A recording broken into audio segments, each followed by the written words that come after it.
ហើយ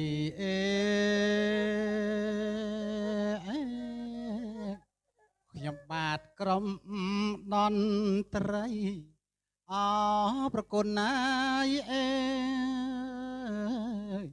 ខ្ញុំបាទលើកដៃសូមគោរព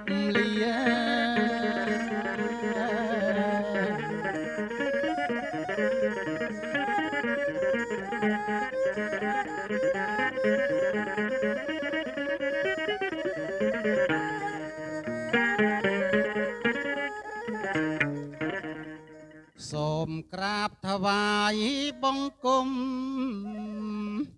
ហើយ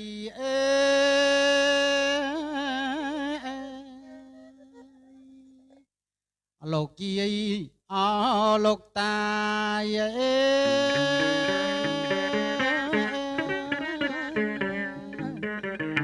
សត្វញាតិណា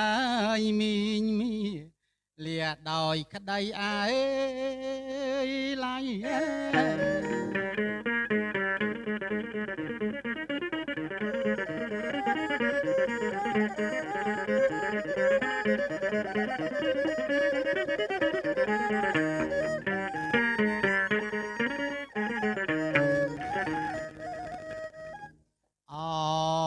លាលោកអាចារ្យអីលោកចៅអធិការជាអធិបតី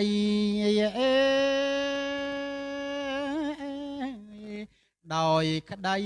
អាល័យជាទីសក្ការៈ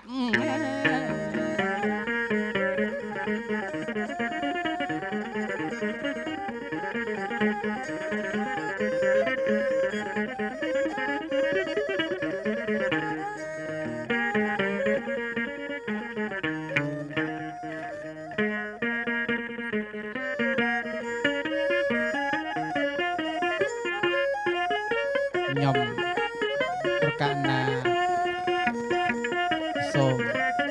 ក្រាបថ្វាយបង្គំលាលោកគ្រូចៅអធិការវត្តក៏ដូចជាព្រះសង្ឃគ្រប់អង្គដោយក្តីអាល័យ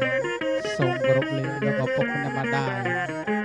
លោកគ្រូអាចារ្យលោកគ្រូធម្មអាចារ្យគ្រប់ស្រទាប់ចន្ទនៈដោយក្តីអាល័យមុនក្រុមតន្ត្រីយើងខ្ញុំឃ្លាតទៅសូមជូនពរជ័យ